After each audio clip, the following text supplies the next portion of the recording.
bien, pues vamos a proseguir con el libro del Apocalipsis. Hoy toca el capítulo siguiente, el 5.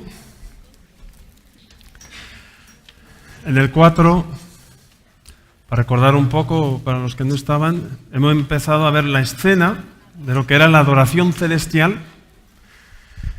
Y allí estaba un trono, había uno sentado ahí en el trono, había un arco iris que rodeaba el trono, 24 ancianos, 12 de cada lado, 4 seres vivientes, y el capítulo 5 es un enlace del 4. Recuerdo que los versículos y los capítulos dentro de la Biblia en el original no están, sino que fueron los copistas que fueron poniendo versículos y capítulos para que cuando busquemos un texto nos podamos referir y buscar rápidamente el lugar donde queremos leer.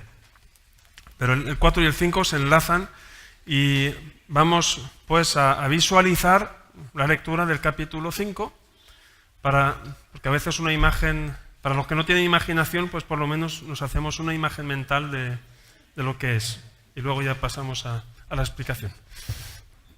Muy bien, pues aquí tenemos a Juan, el discípulo amado, seguía en el Espíritu, en el cielo, delante de la presencia de Dios, y con esta escena, una escena impresionante, y pudo ver algo.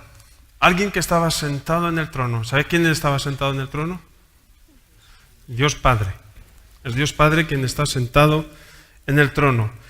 Y tenía un libro especial.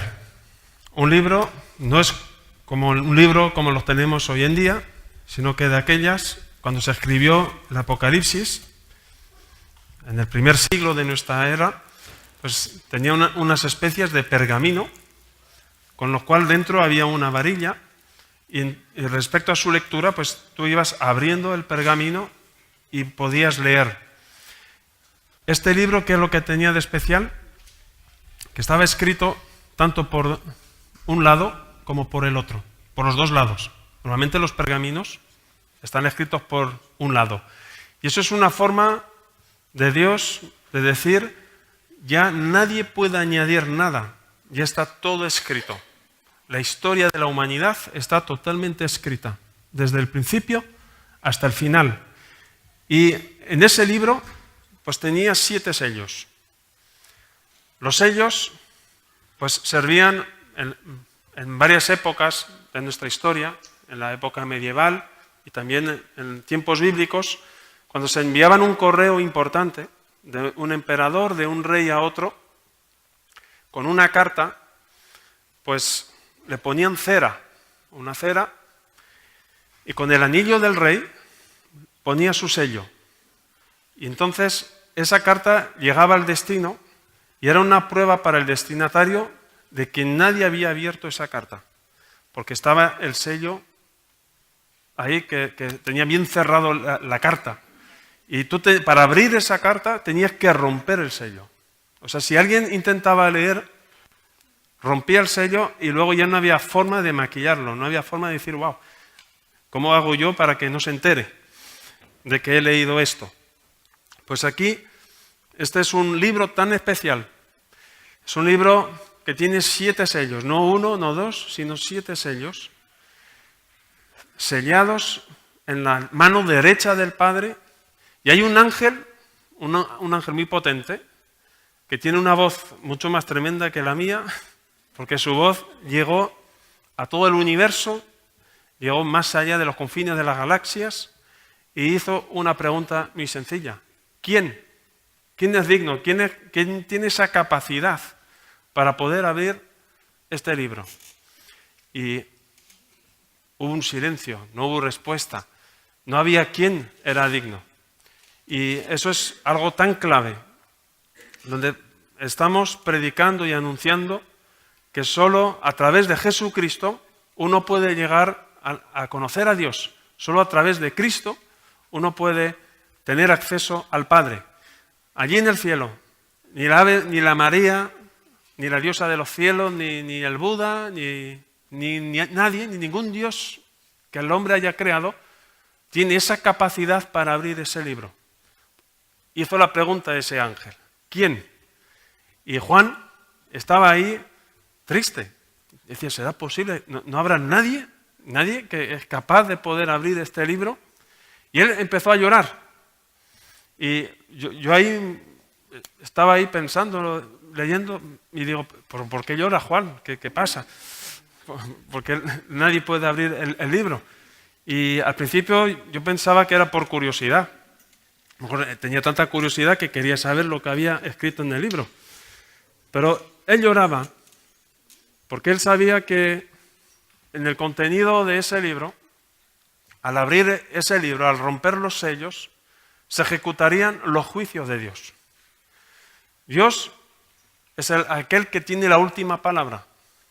Es aquel que tendrá la última palabra sobre cada nación, sobre cada persona en la historia de este mundo.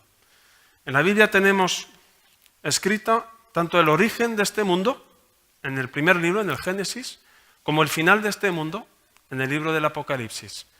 Los dos libros más atacados por el diablo. ¿Por qué? Porque él intenta desacreditar el Génesis y por eso hay muchísimos ataques respecto al Génesis donde la humanidad intenta encontrar el origen por donde sea, menos en Dios, que bajamos del mono y el mono del árbol. Y el Apocalipsis es el destino final del mundo y también es muy atacado porque no se quiere creer que es Dios quien determinará el final. Y eso para los cristianos pues nos da una tranquilidad y una seguridad impresionante. Sabes que no es el hombre que va a determinar el final del mundo, es Dios quien tendrá la última palabra. El destino de este planeta, por muy mal que esté yendo, aunque haya el calentamiento global, aunque haya las crisis que hayan, aunque haya los terremotos que hayan, la última palabra la tendrá Dios. Aquí tenemos al pobre Juan llorando. Y claro, y dentro de ese lloriqueo, pues él quiere que Dios sea aquel que tenga la última palabra. ¿Por qué? Porque él ha visto a muchos de sus hermanos, de los discípulos martirizados, a muchos cristianos perseguidos, ha visto muchas injusticias en su vida. Y dentro de él hay ese clamor a Dios. Dios, que seas tú que cumplas con tu justicia, que seas tú que tengas la última palabra. Que el mundo pueda ver que aunque se hayan reído de ti, aunque hayan hecho lo que han querido en esta vida terrenal, puedas tú cumplir con el designio que tú quieres. Nadie podía abrirlo, ni leerlo, ni mirarlo. Y cuando este pobre Juan se echa a llorar, uno de los 24 ancianos se levantan, no sé quién es de los 24, pero uno de ellos se acerca a Juan y le dice, no llores más. Mira, aquí hay alguien que tiene esa capacidad, que tiene esa autoridad para poder abrir este libro. Y entonces, este que viene, el que estaba en pie, se presenta como un corderito inmolado, pero este anciano lo presenta como el león de la tribu de Judá, la raíz de David, ha vencido para abrir el libro y desatar sus 7 sellos. Cuando aquí nos habla del león de Judá, está en el Apocalipsis. Y la primera mención del león de Judá la encontramos en el Génesis, en el capítulo 49, cuando Jacob ya era ancianito, y él profetizó sobre sus 12 hijos, cuando estaba ya próximo a morir, y uno de los hijos se llamaba Judá. ¿Y qué es lo que dijo sobre él en el Génesis 49? Cachorro de león, Judá, de la presa subiste, hijo mío, se encorvó, se echó como león, así como león viejo. ¿Quién lo despertará? No se quitará el cetro de Judá, ni el legislador de entre sus pies, hasta que venga Silo, y a él se congregarán los pueblos. No será quitado el cetro de Judá. O sea, ya desde Génesis, Jacob profetiza a su hijo que la línea mesiánica, a través del cual iba a nacer el Mesías, sería a través de Judá. ¿Por qué? Porque primero le había dicho a Abraham, a través de ti yo bendeciré todas las naciones de la tierra. Entonces, Abraham sabía que de su descendencia habría uno que sería de bendición para el mundo entero. Y luego cuando han habido más hijos, Isaac y Jacob, pues sería Jacob. Y de Jacob, pues a su hijo Judá. Y luego, en Isaías 11, lo voy a leer. Isaías 11:1 dice, saldrá una vara del tronco de Isaí y un vástago retoñará de sus raíces. Aquí se nos habla del hijo de David, de Isaí. Se daba ya el nombre del que sería el padre del rey David. Entonces, a través de la Biblia vemos cómo se va siguiendo la línea mesiánica a través de la tribu de Judá. ¿Y por qué? ¿Por qué esa precisión? Porque en el pueblo judío había una tribu que era consagrada a Dios. ¿Qué tribu era? Los levitas. Entonces, se transmitían el sacerdocio de generación a generación y cumplían con ese ministerio, con ese servicio, y tenían que pertenecer a la familia de Aarón, hermano de Moisés. Y entonces, cuando Cristo vino aquí a la tierra, los sumos sacerdotes sabían que Jesús no había descendido de la tribu de Leví, sino de la tribu de Judá. Y ellos fueron velados respecto a esto. Cuando los ángeles anunciaron el nacimiento de Cristo, ¿a quiénes les hizo el anuncio? Los pastores que pastorean. Y la oveja. Y aquí volvemos a retomar esta imagen de la oveja. Porque lo más vil ha escogido Dios. Lo más insignificante para Él glorificarse. Y por eso ha ido a los humildes, ha ido a los pobres, ha ido a los mansos. Y a ellos les anunció que Él nacería. Y ahí ya vemos ese símbolo de que Él se presentaría más adelante como un cordero. Aquí, en el cielo, el cordero, en nuestra traducción, más de 20 veces mencionado aquí en el libro del Apocalipsis, en el original se presenta como el corderito. O sea, a veces podemos pensar que es un corderón adulto, pero realmente un corderito pequeñajo, que se presenta. Las características de un corderito es eso, que es manso, es humilde, es pacífico. Y en el cielo Juan lo ve a este corderito y recordamos que el Apocalipsis pues, es sobre todo mucha simbología, muchos simbolismos para que nosotros podamos comprender la realidad espiritual que hay detrás de tanta simbología. Porque claro, este corderito, ¿qué es lo que tenía? 7 cuernos, eso no existe, un cordero con 7 cuernos, pero los cuernos representan poder, autoridad. Y el hecho de que tenga 7 representa la plenitud. Es Dios mismo representado en la forma de corderito. Porque Dios mismo se encarnó, se hizo hombre. A través de Cristo podemos conocer al Padre.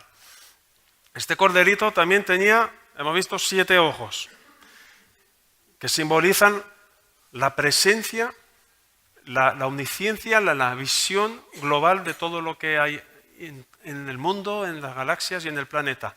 Nada, absolutamente nada, escapa al ojo de Dios. Él lo ve todo, Él lo sabe todo. Y aquí entonces el corderito lo ve como inmolado.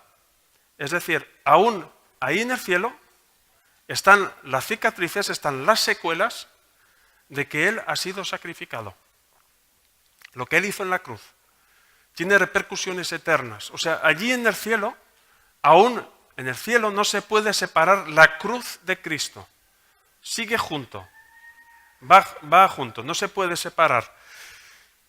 Cristo, cuando vino aquí a la tierra, ¿por qué lo presenta como inmolado? Porque él, en Isaías 53, dice que se ofreció, enmudeció, se calló, él no se defendió ante los acusadores, y lo que él sufrió, nadie lo ha sufrido. Aunque tú creas que ha sufrido mucho en la vida, pero él siendo quien es, el Rey de Reyes, el Señor de Señores, aquel que podía tener toda la comodidad y que estaban los ángeles, los millones de ángeles ahí alabándole, no tenía ninguna necesidad de venir a pasar lo que pasó aquí en la tierra. Pero cuando vino, él se ofreció y dio su vida voluntariamente. Le clavaron una corona de espinas, ahí, crack, en la sien, y mientras sangraba, también le dieron de latigazos. Los látigos de esos romanos no tienen nada que ver con los látigos que nosotros pensamos que son, sino que al final de la tira había trozos de huesitos metálicos, cuchillas, de tal modo que cuando recibía el latigazo, al tirar hacia atrás el látigo, iba arrancando la piel, la carne iba sobresaliendo, y eso tanto por delante como por detrás. Entonces teníamos a un Jesús completamente sangrando desde la cabeza hasta los pies. Y para reírse de él lo visten con un manto de púrpura. Se cumplieron muchas profecías en las cuales él no tenía el control. Pero a pesar de todo, Dios tiene el control de todo lo que ocurre, porque él sabe lo que va a pasar. Y cuando encima, con ese cuerpo ensangrentado, le quitan esa vestimenta, pues de nuevo se acaba de quitar el resto de la piel que le quedaba y vuelven a cargar encima con esa madera una cruz pesada para añadir más cicatrices todavía sobre su cuerpo. Va hacia el camino a la cruz y no contentos con eso, lo clavan. Los clavos aquí, no aquí, porque está escrito que ningún hueso suyo ha sido quebrado. Y cuando lo pusieron ahí, de pie, en la cruz, y cuando él expiró, ¿qué es lo que le mató? ¿Qué es lo que mató a Cristo? Hay un pequeño detalle en el Evangelio de Juan.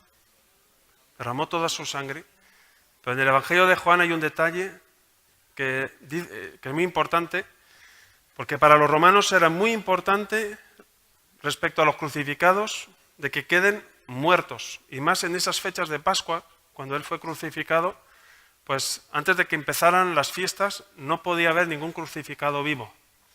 Entonces los romanos querían ser benevolentes con los que habían crucificado, rompiéndole las piernas allí en la cruz, porque así ya no tenían el apoyo sobre los otros clavos para poder respirar, y entonces ya todo el peso solo restaba en las manos, y entonces se morían asfixiados. A Cristo no pudo ser, porque él ya murió antes de que hicieran eso. Pero hubo un soldado que quería estar seguro, justamente por causa de esa ley romana, dice, a ver si aún sigue vivo, vamos a controlar que esté bien muerto. Y con su lanza lo traspasó por el costado y da ese detalle que salía agua y sangre. Y eso es cuando hay una pequeña piel fina que rodea el corazón, que cuando tú la traspasas sale el agua. Y eso viene a ser igual que un paro cardíaco. La lanza le llegó hasta el corazón. Y ahí fue cuando él murió. Él murió de dolor. Y eso está en el Salmo 22, que lo tiene aquí indicado 1100 años antes de que esto ocurriera. En el Salmo 22 da unos detalles sobre la crucifixión, un salmo escrito por David, sabiendo que en esa época, en la época del rey David, no existían los romanos, no crucificaban a nadie, sino que como mucho morían a espadazos, a pedradas, y ahí vemos la inspiración de la palabra, que es impresionante. Empieza el Salmo diciendo, Dios mío, ¿por qué me has desamparado? Esas palabras pronunciadas por Cristo, allí mismo en la cruz. Y en el 14 dice, he sido derramado como aguas, y todos mis huesos se descoyuntaron. Mi corazón fue como cera, derritiéndose en medio de mis entrañas. Ahí está hablando de la lanza, cuando lanzaron esa lanza. Como un tiesto se secó mi vigor, y mi lengua se pegó a mi paladar. Cuando le dieron hiel para calmar su sed, la hiel lo que provoca es que te seca muchísimo más la lengua y se te pega mucho más al paladar. Aquí, en el Apocalipsis, Juan está delante de aquel que fue inmolado, del único ser en todo el universo que podía tener esa autoridad, esa dignidad de poder abrir ese libro. Nadie más. Fue el único ser perfecto que murió por los injustos, que cargó sobre él el pecado del mundo, que se hizo pecado, pero sin pecado. Y por eso la muerte no lo pudo retener, porque la paga del pecado es muerte. Y por eso resucitó al tercer día. En su resurrección, la Trinidad ha actuado, porque está escrito que Dios lo levantó de los muertos. Cristo dijo, yo doy mi vida, pero la vuelvo a tomar. Y del Espíritu Santo dice que el mismo Espíritu que resucitó a Cristo será aquel que nos resucitará también en aquel día venidero. Aquí tenemos al discípulo Juan delante de aquel que podía tomar ese libro. Y ahí estaba Juan, pues con un montón de ángeles, con los 24 ancianos, y su número eran millones de millones, una cantidad de ángeles impresionantes. Y eso me impresiona, de ver que tiene tantos millones de ángeles a su servicio y que haya decidido de forma voluntaria venir aquí, a este planeta, para poder escoger y elegir a un pueblo para él, que lo busque de forma voluntaria. Y aquí, en el versículo 12, decían a gran voz, el Cordero que fue inmolado es digno de tomar el poder, las riquezas, la sabiduría, la fortaleza, la honra, la gloria y la alabanza. ¿Cuántos elementos tenemos aquí? 7. Otra vez estamos aquí con el número 7. Características de Cristo, donde nos habla de su plenitud. Y estas características vienen en contraste con el Cordero inmolado. Todo lo que Él no ha sido en la cruz, lo va a ser en el cielo. Aquí, si buscamos los adjetivos contrarios a esto, era realmente lo que representaba en la cruz. El poder. ¿Qué poder tenía Cristo en la cruz?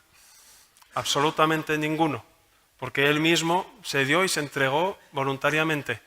Lo cogieron, Él cerró la boca, enmudeció y han hecho de Él lo que han querido. No ha usado de su poder, no ha usado de su autoridad.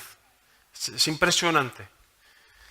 Si viene alguien mucho más flojo que tú y te da un bofetón, y tú sabes que si tú vas y lo revientas, y ese dominio propio de decir, me quedo tranquilo, no hago nada, no pasa nada. Pues encima esa provocación, cuando Él estaba en la cruz, y le dicen, bueno, si tú eres el Hijo de Dios, baja de la cruz. Y humanamente uno dice, pues ahora mismo bajo y vas a ver. Pero no bajó. El poder. Las riquezas. ¿Qué riqueza hay en la cruz? Ninguna. Él fue a la cruz desnudo, sin ninguna cuenta corriente abierta, sin ningún plan de pensión. Pobreza absoluta. Pero está escrito que Él se hizo pobre para enriquecernos a nosotros. Allí en el cielo ya no tendrá esa terminología de pobreza, sino de riquezas. sabiduría. En el cielo se le va a reconocer como sabio. Pero aquí en la tierra, ¿cómo se le ha considerado a Cristo? Como un loco, como un torpe, como diciendo, ¿y este? No sé, ¿yo a qué ha venido todo esto? Es increíble que han tenido al Mesías en medio de ellos, el pueblo de Israel, y no han sabido reconocerlo. Tanta Torá, tanta escritura, tantos profetas. Por eso lloraba Jesús, cuando lloraba sobre Jerusalén. Jerusalén, Jerusalén. Tantos profetas que te he enviado, y tú los has ido matando a todos, a uno por uno. Pues llegará este día, que no quedará sobre ti piedra sobre piedra. Dios es misericordioso, pero también es justo, y su justicia se ejecutará también. La fortaleza. Claro, en la cruz, ¿qué fortaleza tenía? Ninguna. Él se humilló, y ahí no ha usado absolutamente de ninguna fuerza. En el cielo tendrá honra, pero aquí en la cruz, ¿qué honra ha tenido? Absolutamente ninguna, sino que en vergüenza fue crucificado. Y allí en la cruz Él no se avergonzó de nosotros. A veces te puede dar un poco el telele, ¿no? A dar el testimonio, a decir, si se entera que soy cristiano, y a veces podemos ir de agentes secretos, de 007 cristianos, que no lo sepan. Pero Jesús no tuvo ninguna vergüenza. No se avergonzó de ti ni de mí cuando Él estaba allí en la cruz. La gloria, ningún tipo de gloria tuvo en la cruz. Pero allí en el cielo, toda la gloria es para Él. Y alabanza. Allí en el cielo estarán millones y millones de ángeles, de hermanos, la iglesia, todos presentes, alabándolo. Pero tuvo que pasar por esa cruz, sin ningún tipo de alabanza. Todos les dieron la espalda. Como mucho, su madre terrenal estaba ahí mirándolo a lo lejos, y él le dijo, pues mira, ahí tienes a Juan, ocúpate de ella. Y él estuvo solo.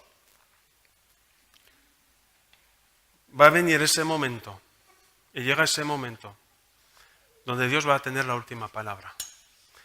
Hoy en día te pueden hacer las preguntas, ¿no? Si Dios existe, no sé si os han hecho esa pregunta, a mí me la han hecho alguna vez. Si Dios existe, ¿por qué tanta miseria? ¿Por qué tanta hambre? ¿Por qué tantas guerras? Y queremos echarle las culpas a Dios. No nos acordamos de Él cuando las cosas nos van bien, pero cuando nos van mal, ¡ay, Dios mío! Y eso no es justo. El querer echarle las culpas cuando Dios en la creación lo ha hecho todo perfecto. Ha hecho un planeta perfecto. Ha hecho a unos seres humanos perfectos, a semejanza, a imagen de Él. Pero por causa de lo que hay en el corazón del hombre, en el mundo hay lo que hay. Dios no tiene la culpa de todo lo que está pasando en el mundo, sino que lo que el hombre ha ido sembrando, eso mismo ha ido cosechando. Aquí estaba Juan delante de este león de Judá, que se presentó como un cordero, y se avanza hacia el Padre, tiende la mano y coge el libro. Y está listo para romper el primer sello. Y sello tras sello se irán ejecutando juicios directos de parte de Dios sobre la tierra. Pero eso será para la próxima vez que estudiaremos los sellos. Pero hoy en día aún eso no se ha presentado. Podemos recordar que los 24 ancianos tenían sus copas. ¿De qué estaban llenas? ¿Qué representa ese incienso? De los justos no, de los santos. ¿Quiénes son esos santos? Nosotros. Se están acumulando tus oraciones directamente al cielo. Y tus oraciones están ligadas directamente en cuanto a la cercanía de su venida. Cuanto más ores, más estás apresurando la cercanía de Cristo. Porque ahí están los 24 ancianos, con las copas. Y va a llegar un momento que esas copas van a estar llenas. Cuando estén llenas, se romperá el primer sello. Por eso, Pablo dice, orad sin cesar. Por eso debemos de orar constantemente para que se llenen esas copas, llenarlas completamente y saber que tu oración va más allá de tu propia vida, tiene repercusiones que van más allá de nuestra propia vida, tiene repercusiones eternas. Y por eso es importante. Orar no es un pasatiempo, no es una rutina, no es recitar una poesía, sino es tu alma que se derrama delante de Él, clamando a que su justicia, su voluntad se cumpla. Hacía parte de la oración que enseñó Jesús. La conclusión de la oración, que tu voluntad se cumpla en el cielo y en la tierra. Entonces vemos que está todo ligado, todo unido. En la misma oración, tener siempre presente que cuanto más oras, más le estás diciendo a Dios, yo quiero que tu voluntad se cumpla. Y si tú quieres que su voluntad se cumpla, quiere decir que hay un deseo en ti que va a crecer para que Él vuelva pronto a por su iglesia. Si tú eres hijo de Dios, es importante que amemos su venida. Hay muchos cristianos que creen que, Cristo vendrá cuando venga, pero los tiempos, lo que está pasando en nuestro entorno, nos van revelando que su venida se aproxima. Ya no queda tanto tiempo como para pensar en tantos proyectos futuros ni en jubilaciones. Los tiempos habían sido anunciados para la venida del Mesías y cuando vino no lo supieron reconocer.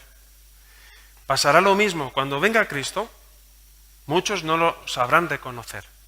Cristo ya lanzó esa pregunta, ¿hallará fe cuando Él venga a por los suyos?